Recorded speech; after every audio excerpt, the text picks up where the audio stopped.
임재가 평강입니다. 이제 이런 제목으로 은혜를 나누겠습니다. 이제 이런 전염병과 관련된 상황이 이제 우리 한국만이 아니고 세계 도처를 지금 휩쓰는 이런 시절이 되게 되면 당연히 이제 우리의 마음속에 두려움을 가지게 됩니다. 감염에 대한 혹은 혹시 하는 그런 마음에서 어떤 그 질병에 대한 고통, 그리고 이제 사망자도 나오니까 그 죽음에 대한 의식, 이런 부분들이 얽히면서 마음속에 두려움을 가지게 되는 상황입니다. 신앙생활에서 쭉 보면 가장 많이 다뤄야 될 주제, 그리고 가장 잘 다뤄야 될 주제가 둘이 있는 것 같습니다. 하나가 이제 지금 이 코로나19처럼 환경적으로 다가오는 고난인 것이고, 또 하나가 이것 때문에 가지는 내면의 두려움, 그러니까 고난, 그리고 이 두려움, 이것은 가장 많이 다루는 주제이고 또 가장 잘 다뤄야 할 주제라고 하는 거죠. 그래서 특히 이제 직접적으로 이런 전염병이라든지 혹은 구체적인 고난에 개입되지 않은 상황이라면 이제 두려움이 이제 가장 큰 마음의 벽이 될 수가 있습니다. 어떻게 하면 이 두려움을 우리가 잘 다룰 수 있을까? 이 두려움을 우리가 잘 다루려면 두려움의 기원을 잘 알아야 합니다. 그럼 두려움의 기원을 우리가 잘 알 때 거기서 우리가 두려움을 다룰 수 있는 처방 또한 우리가 가질 수 있죠. 자, 그럼 두려움이라고 하는 것은 어디서 왔을까? 이것은 우리 인간에게 본연적인 것일까? 헤어나올 수 없는 숙명적인 것일까? 아니면은 이것을 극복할 수 있는 것일까? 이게 극복할 수 있는 것이라고 성경은 말씀합니다. 그러면 이 두려움은 그럼 이제 어디서 온 것일까? 이것은 하나님과의 분리에서 왔습니다. 이것을 첫 번째 우리는 이제 근원적 분리 불안이라고 합니다. 이런 심리학적으로 이제 이 불안과 이 두려움이라고 하는 그 단어를 구별을 하죠. 이 불안과 두려움이 비슷한 것 같지만 엄연하게 구별됩니다. 그럼 불안이라고 하는 건 뭘까? 불안은 정확한 원인을 알 수 없는 상태에서 편안하지 않은 거예요. 이게 불안이죠. 그러니까 좀 막연한 컨셉이죠. 그럼 두려움이라고 하는 것은 뭘까? 두려움은 이것은 이제 편안하지 않은 이유와 대상이 분명해요. 그러니까 지금 이 코로나19 바이러스, 이게 이제 이 두려움의 대상인 거예요. 이제 사람 많은 유원지에 꼬마가 이제 부모하고 이렇게 놀러 갔는데 노는 중에 자꾸 엄마 아빠를 봐요. 흘낏흘낏 봅니다. 엄마 아빠가 눈에 보이면 마음 놓고 계속 이제 뭐 아이스크림도 먹고 장난도 치고 놀이도 하고 이렇게 하죠.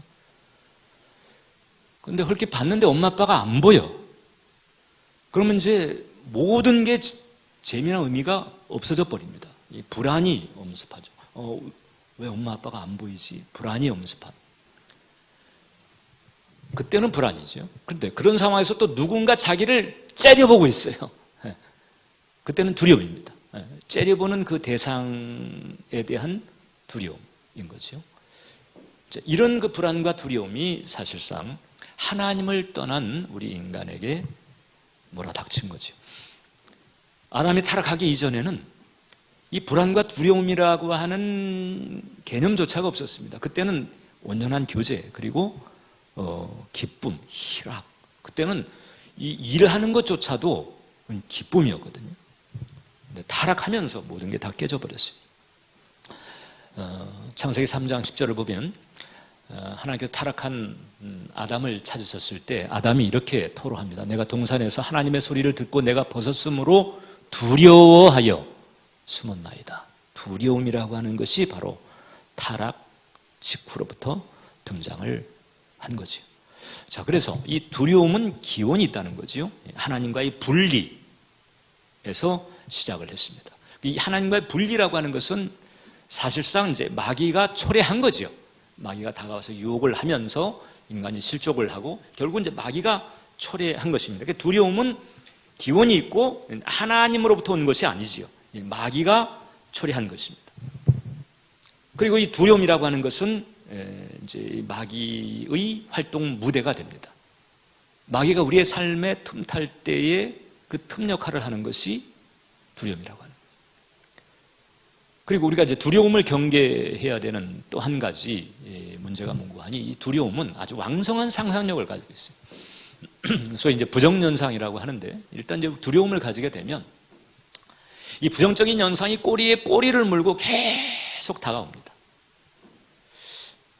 좀 옆구리가 좀 욱했을 뿐인데 이 욱하는 현상을 놓고 이제 두려움에 빠져버리잖아요. 그러면 이제 이 욱하는 이 증상이 이게 암일 수도 있고 암이 되면은 이제 죽음이 되면은 내 마누라는 이 혼자 남게 되고 아이들은 어떻게 순식간에 그 두려움이 그 부정연상으로 계속 휘몰아 들어가죠. 그리고 이제 그 두려움의 수렁에서 빠져나오지 못하게 되면 그 두려움 자체는 어두움을 끌어들이는 이 초청장과도 같은 역할을 하기 때문에 그래서 이 두려워하는 그 내용이 실제로 연결되는 여지가 있게 됩니다. 그래서 이제 성경은 내내 두려워하지 말라 이렇게 말합니다.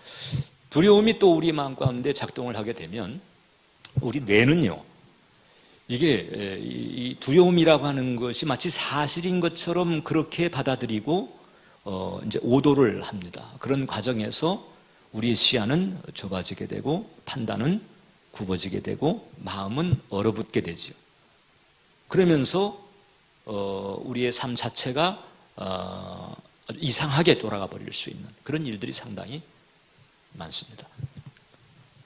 욥도 사실 그와 같은 고통을 받을 만한 죄는 없었던 사람이었잖아요. 하나님의 특별한 섭리 때문에 사탄이 공격을 하게 됐습니다만, 근데 이제 욥 자체는 이제 이런 탄식을 한 적이 있습니다. 3장 25절을 보면 나의 두려워하는 그것이 내게 임하고 나의 무서워하는 그것이 내 몸에 미쳤다 하는 거죠. 욥에게 이제 그와 같은 어려움이 닥치게 된 데에는 하나님과 사탄 사이에 또 여러 가지 딜이 있었고 뭐 그런 배후에 그 원인들이 있었죠.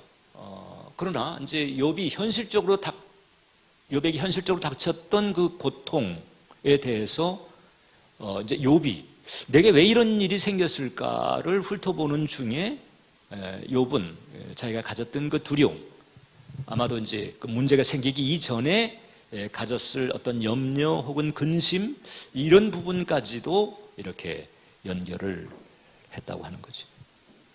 문제는 뭔가 하니 이 두려움이 이제 타락 이후로부터 인간에게 마치 숙명적인 것처럼 자리를 잡았다는 거죠. 그래서 이 타락 이후에 태어난 인간은요, 이 두려움이라고 하는 것이 벗어날 수 없는 아주 본능적인 굴레인 것처럼 이렇게 생각하면서 두려움에 시달리고 두려움에 눌리면서 인생을 살아갑니다. 그렇게 만들게 되는 결정적인 요인 두 가지인데 하나는 뭔가 하니 죄와 저주라고 하는 것이고 또 하나는 마귀의 역사. 이것이 인간으로 하여금 그 두려움의 그 쳇바퀴를 벗어나지 못하게 만드는 거예요. 그러니까 이 두 가지 문제는 인간의 능력 가지고는 뒤집을 수가 없어요. 인간의 의지, 인간의 능력 가지고는 이것은 뒤집을 수 없는 아주 강력한 대적. 이건 돈 가지고도 안 되고 권력을 가지고도 안 됩니다. 그 전에 그 중국의 그 측천무라고 하는 아주 그 여걸이면서도 독재자가 있었는데,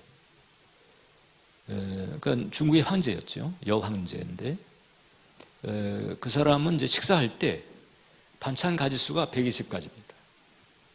그러니까 반찬을 담은 접시가 120개가 나오는 거예요. 식사할 때마다.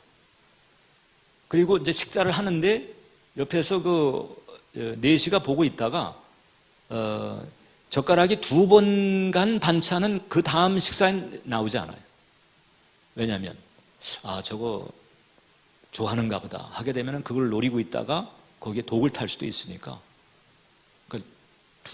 젓가락이 2번 간 반찬 접시는 그 다음에 또 나오지 않는 이 정도로 관리를 합니다. 그러니까 그게 이제 독살 당할까봐 이제 그런 거거든요. 강력한 권력을 가지고 있는데도 이 독살에 대한 두려움이라고 하는 것이 내면에 깔려 있는 거죠.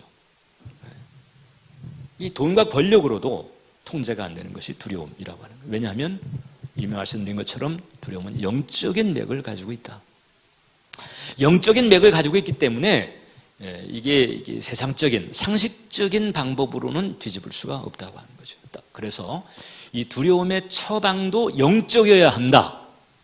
즉 두려움의 기원이 하나님에게서 분리된 데서 온 것이니까 이 두려움에 대한 처방 역시 다시 하나님의 품으로 돌아가는 그런 영적인 특성을 구비해야 된다라고 하는 거죠. 그냥 심리적으로, 의지적으로 이 두려움을 떨쳐내려고 노력한다고 해서 두려움이 떠나가느냐? 어느 정도 다소 경감의 효과는 있겠지만은 근원적으로는 해결이 안 됩니다.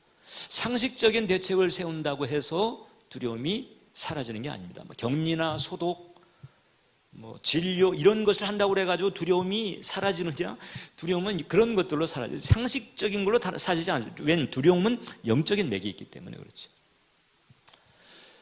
예전에 1970년대 이제 미국에 1976년에 이제 사망을 했는데 하워드 휴즈라고 하는 미국의 재벌이 있었습니다. 이 항공 재벌이에요. 부모로부터 엄청난 유산을 물려받아가지고 그래서 그 막대한 돈을 가지고 항공기도 제작을 하고 영화도 제작을 하고 다양한 사업을 통해 가지고 아주 모험적인 그러면서도 키가 199cm 얼굴도 잘생기고 그러니까 할리우드의 여배우들하고 얼마나 많은 그 연문들이 있었는지 모릅니다. 그 정도로 돈도 많고 호탕하고 그리고 사실 실력도 있고 사업도 잘하고 그렇게 되던 사람이 어느 날 갑자기 은둔하기 시작합니다. 왜 은둔을 했는가 하니 이 강박증이 발동을 한 거죠. 세균 감염에 대한 강박증이 발동을 하면서 그 저택 안에 머물고 완전히 격리된 상태. 지금으로 치게 되면은 이렇게 음압실보다도 더 아주 완벽하게 격리된 그 상태. 그러니까 이제 회사 사람들이 결제를 받으러 와야 되잖아요. 결제를 받으러 오게 되면 흰 그 무명 장갑을 끼고 와야 되고 그 다음에 그 방에 들어와 가지고도요 이렇게 다닐 수가 없어요. 그 방에 들어와 가지고 설 수 있는 그 한 몇 센치 안 되는 그 금을 딱 거놨어요. 거기에 들어와 가지고 보고를 합니다. 그러면 이 사람은 그 격리막으로 쳐져 있는 그 안에 침대에 누워 가지고 이제 보고를 듣고 결제를 하고 이런 식으로 돈이 그렇게 많았지만 그 세균 감염에 대한 강박증을 가지게 돼요. 두려움의 현상이죠. 불안장애 같은. 그러면서 결국은 영양실조와 탈수 때문에 이제 죽어버리게 됩니다.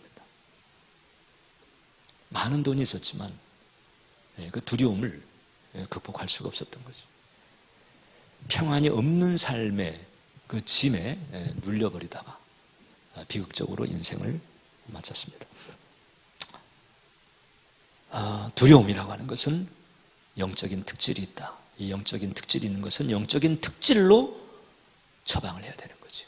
다시 하나님 품으로 돌아오는 하나님의 은혜로 나의 영혼을 채우는 영적인 충전재를 마련할 때 비로소 우리는 두려움을 근본적으로 몰아낼 수가 있다라고 하는 거죠. 그래서 팀 켈러가 그런 얘기했습니다. 팀 켈러는 그 유명한 목사님이죠. 이 평강의 부재는 하나님의 임재로 해결된다는 거죠. 이게 아주 근원적인 해결책이에요. 그래서 두 번째, 이런 시절일수록 우리는 이제 임재 연습을 해야 됩니다. 임재, 그러니까 예방 수칙 잘 지키고 상식적으로 해야 될 것은 잘 해야 돼요. 내가 하나님 믿는다고 그냥 마구잡이로 해서도 안 되죠. 그래서 상식적인 것을 우리가 잘 구별을 해야 되겠지만, 그러나 그보다 더 우선적이고 아주 결정적인 처방이 바로 뭔고 하니 하나님의 임재로 나의 영혼을 채우는 거죠. 근데 하나님의 임재로 내 영혼을 채우는 것이 이게 한두 번에 하루 이틀에 되는 게 아니기 때문에, 그래서 제가 연습이라고 하는 단어를 쓴 거예요. 계속 우리가 트라이하고 또 트라이하고. 임재 연습은 은사 체험하고 달라요, 여러분. 은사 체험은 임재하고는 좀 다르죠. 물론 이제 임재의 은혜 가운데서 은사가 주어질 수 있고 은사 체험을 할 수 있지만은 완전히 수준 차가 많이 나는 거죠. 은사는 어떻게 보면 이제 도구에 불과한 것이고, 임재는 이게 인격적인 특질이 있잖아요. 그래서 주님의 그 임재 가운데, 쉽게 말하면 주님의 품에 안기우는 것과 같은 그런 영적인 은혜의 길이 터지는 것이 중요하다. 근데 이제 오늘 본문에서 이 사도 바울이 이제 그 비결을 담은 말씀을 한 거예요. 4장 6절인데, 아무것도 염려하지 말고 다만 모든 일에 기도와 간구로 너희 구할 것을 감사함으로 하나님께 아뢰라 하는 거죠. 이렇게 하라는 거예요. 어려울 때일수록, 이런 때일수록 그렇게 하라는 거죠. 이렇게 되면 그 다음에 7절이 주어지는 거죠. 그리하면 모든 지각에 뛰어난 하나님의 평강이 그리스도 예수 안에서 너희 마음과 생각을 지킬 것이다. 모든 지각에 뛰어난 겁니다. 지금 돌아가고 있는 상황들, 무슨 뭐 신천지 내지는 뭐 확진, 뭐 확산세, 뭐 우리 한국만이 아니고 중국, 일본, 뭐 전 세계 이렇게 뭐 팬데믹 이런 보통 그 어떤 일상적인 인지 혹은 평상적인 지각의 상태를 넘는 그 모든 것을 넘어서게 만드는 그런 하나님의 평강이 우리의 마음과 생각을 지킬 뿐만 아니라 우리의 모든 상황들을 간수하신다고 하는 거죠. 여기서 이 지키시리라라고 하는 표현이 있잖아요. 너희 마음과 생각을 지키시리라 할 때 이 지키시리라고 하는 것은 이 단어의 뜻이 뭔고하니 아주 철통 같은 요새로 철벽같이 지키는 상태. 옛날에 그런 아주 견고한 요새들이 있잖아요. 혹은 또 강력한 군대가 완전히 에워싸가지고 아주 완벽하게 보호하고 있는 그런 상태를 말하는 거예요. 주님께서 우리들을 그렇게 해주신다는 거예요. 자, 그래서 우리가 이제 임재 연습을 해야 되는데, 이제 바울이 말한 대로 첫 번째 우리는 아무것도 염려하지 않는 이 마음의 길을 가야 합니다. 바울은 어떻게 아무것도 염려하지 말고라고 얘기를 할 수가 있을까? 본인이 안 그러면 어떻게 저렇게 얘기를 하겠어요? 본인이 일단 이제 저런 마음의 상태를 가지고 있었다는 얘기거든요. 그러면 그렇다고 바울의 환경에 안 되는 일들만 있었나? 염려할 만한 일들은 안 생겼나? 그건 아니잖아요.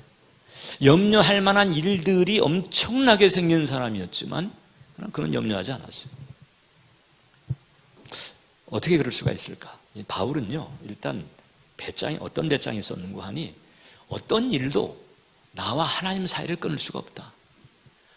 어떤 사건도 어떤 문제도 어떤 환경도 내게 있는 영생을 빼앗아가지 못하고 나와 하나님과의 관계를 뺏어가지 못하고 하나님의 자녀라고 하는 나의 신분을 뺏어가지 못한다. 이 굳건한 확신이 있었던 거예요.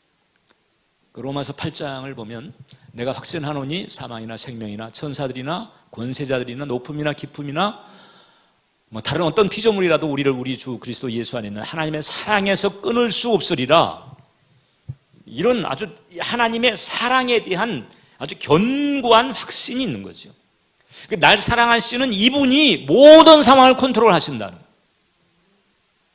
그러니까 내가 일이 생기든 안 생기든 상관이 없는 거죠. 어쨌든 나를 이렇게 사랑하시는 부분, 그분이 모든 상황을 컨트롤하신다. 그분을 주목하는, 그분의 사랑을 주목하는. 그러니까 두려움이 자리 잡을 데가 없는 거예요. 나를 향한 그분의 사랑, 그 사랑에 힘입은 또 그분을 향한 나의 사랑, 이 사랑이 온전할수록, 이 사랑이 충만할수록 두려움은 우리 마음 가운데 자리 잡을 데가 없어요. 그래서 사랑의 사도라고 일컬었던 그 사도 요한이 이렇게 얘기를 했잖아요. 사랑 안에 두려움이 없고 온전한 사랑이 두려움을 내쫓는다. 이 돈이나 권력이나 무슨 뭐 예방수칙이나 이런 게 두려움을 내쫓는 게 아니고 온전한 사랑이 두려움을 내쫓는다. 그 영국이 한창 이제 이 개혁주의하고 영국 국교회하고 마찰이 있었을 때, 그때 그 리들리라고 하는 종교 개혁자가 있었어요. 이 사람이 가톨릭의 화치해설을 부인하다가 이제 여왕의 눈밖에 벗어나가지고 사형을 당하게 됐어요. 그 이제 런던 타워라고 있거든요. 그 테임스강 그 하구에 보면 런던 타워가 있는데 거기에 이제 갇혀 있고 내일이면 죽습니다. 그게 그냥 죽는 게 아니고 이제 화형을 당하게 됐어요. 이게 이제 그냥 단두대처럼 목 잘려 죽는 것은 차라리 이게 오히려 선처를 한 거예요. 화형을 시킵니다. 이제 오늘 자는데 동생이 찾아온 거예요. 동생이 찾아와가지고 형이 힘들까봐 혹시라도 이 밤을 같이 있겠다. 이렇게 했을 때 그 리들리가 그 제의를 거절했습니다. 괜찮다. 나는 괜찮으니까 너 그냥 돌아가 자라. 나는 오늘 밤 평안히 자고 내일 순교하겠다. 그러니까 내일 화형을 당하는 사람인데 오늘 밤 평안히 자고 내일 순교하겠다. 어떻게 그런 평안이? 이 화형에 대한 두려움, 그 고통에 대한 부정연상 이런 걸로 얼마든지 스트레스 받아가지고 쫄아들 수 있는 그와 같은 상황인데도 그 리들리는 평안했습니다. 이 바울의 배짱과 같은 배짱이죠. 나를 사랑하신다. 나를 사랑하신다. 그래서 여러분 우리가 이제 이런 때에 이 두려움에 시달리지 않으려면, 두려움에 심란하지 않으려면 뉴스만 볼 게 아니고 성경을 봐야 됩니다. 성경을 통해서 하나님을 더 알고 하나님의 사랑을 더 알고, 그 하나님께서 살아계시고 살아계신 하나님이 날 사랑하시고 날 사랑하시는 그분이 모든 것을 컨트롤하신다 하는 거죠.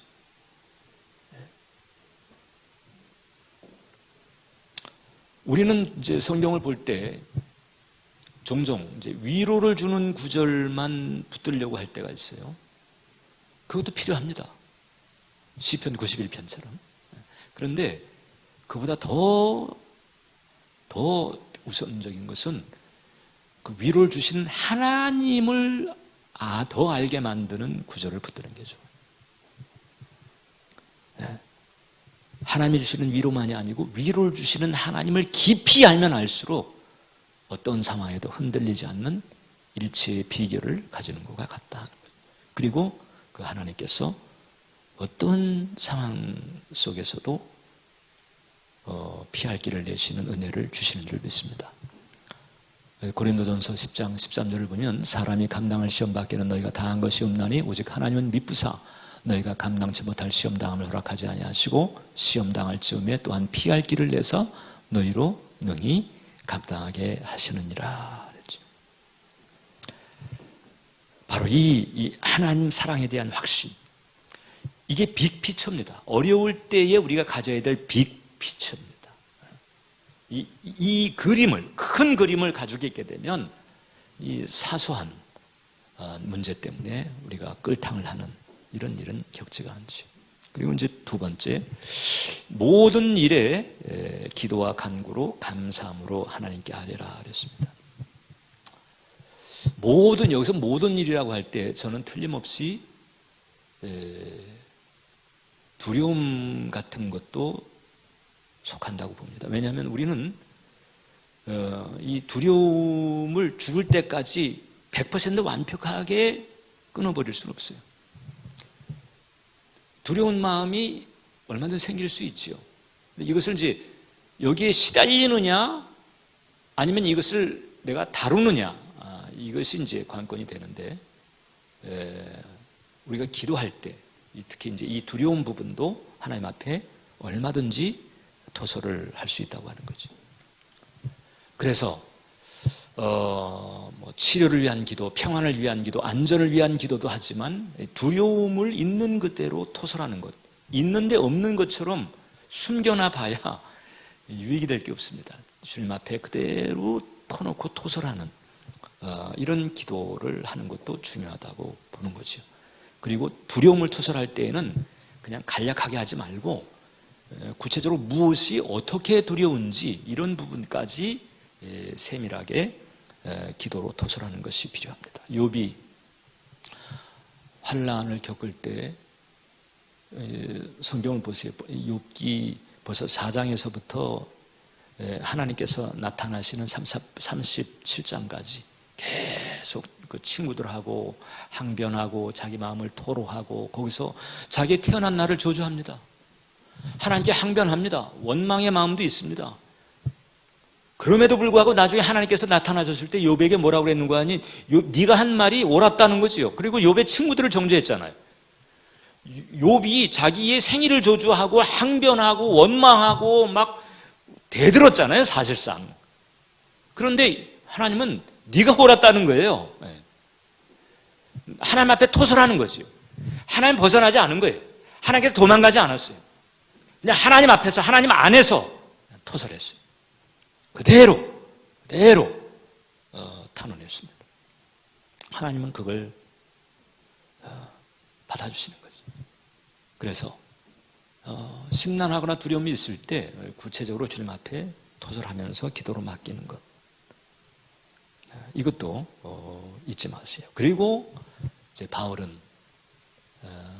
필요를 간구하지만 특별히 이제 감사함으로 마무리하라 이렇게 말합니다. 감사라고 하는 것은 긍정이지요. 완료에 대한 일종의 믿음의 선포라고 말할 수 있어요. 그래서 이 감사라고 하는 것은 하나님의 주권에 대한 신뢰와 소망의 표시라고도 말할 수가 있습니다. 보통 우리가 이제 어떤 부탁을 했을 때 감사합니다 하게 되면 뭐죠? 이미 이제 들어주실 것을 확신합니다. 이거잖아요. 하나님과의 관계에서도 마찬가지입니다. 감사함으로 하나님께 아뢰게 되면 하나님의 주권에 대한 신뢰, 그리고 이 소망을 더 선명히 하는 그런 효과가 있게 되는 거죠. 그래서 우리는 이 감사함으로 우리의 기도를 마무리하는 믿음이 필요하다. 우리가 좀처럼 이 고비를 넘지 못할 때가 있어요. 하나님 이렇게 해주세요, 저렇게 해주세요까지는 되는데 하나님 해결해 주신 줄 믿습니다. 해결되었습니다. 이렇게까지는 가지 못합니다. 왜냐하면 아직 그게 증거가 안 보이니까. 그 증거가 안 보이니까 그 고비를 넘지 못하지요. 그걸 넘어가야 믿음인데 그 전까지는 그냥 희망사항을 얘기하고 부탁할 수 있는 거예요. 그건 믿지 않는 사람이라도 다 하는 것입니다. 근데 믿음이라고 하는 것은 이제 고비를 넘는 거지. 하나님의 신뢰, 주권을 의지하면서 일종의 선포하는 그런 감사의 기도입니다.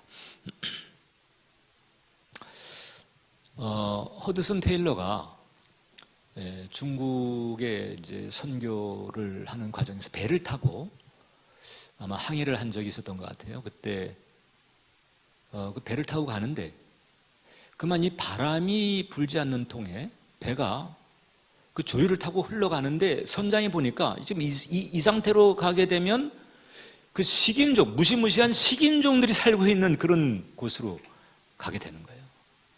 그러니까 이 선장이 큰일 났다 생각하고 이걸 어떡하나.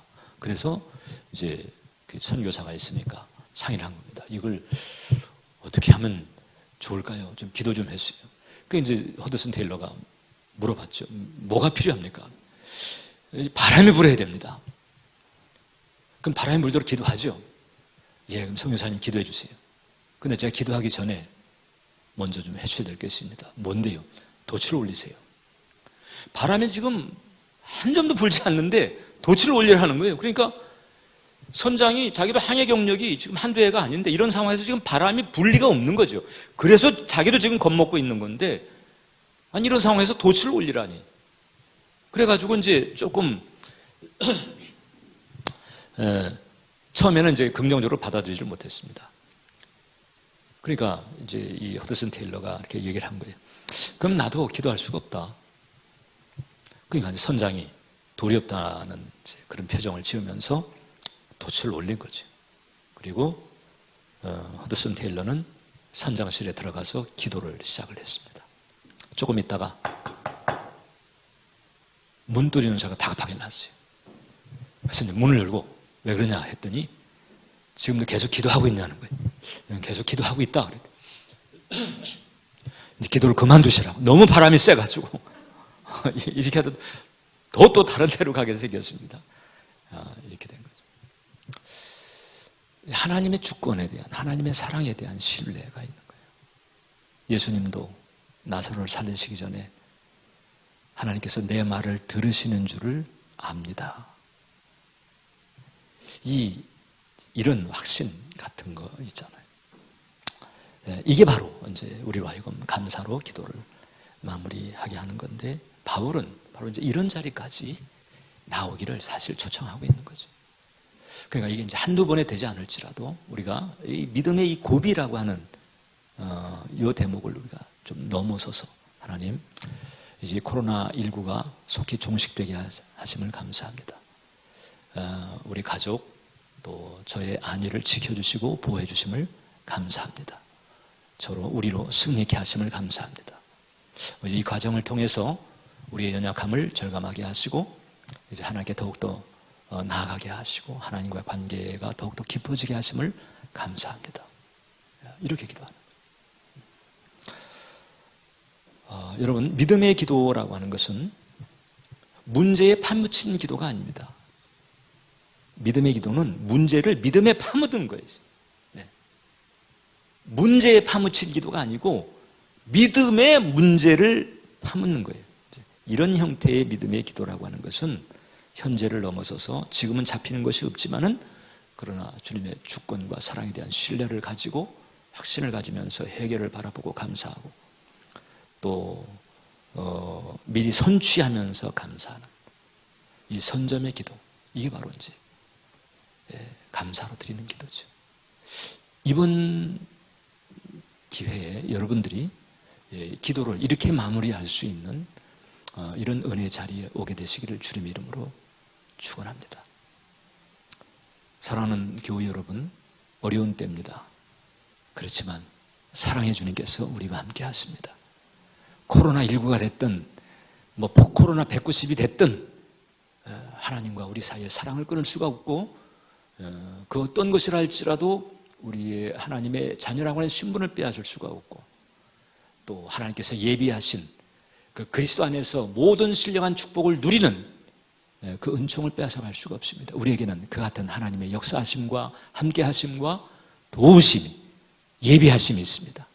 그 은혜를 굳건히 붙들면서 믿음으로 승리하고 돌파하는 우리 은정가족 여러분 되시기를 주님의 이름으로 축원합니다. 기도하겠습니다. 사랑의 하나님, 오늘 이렇게 온라인으로 예배를 드리며 주님의 은혜 가운데 우리의 영혼을 정비하여 주심을 감사합니다.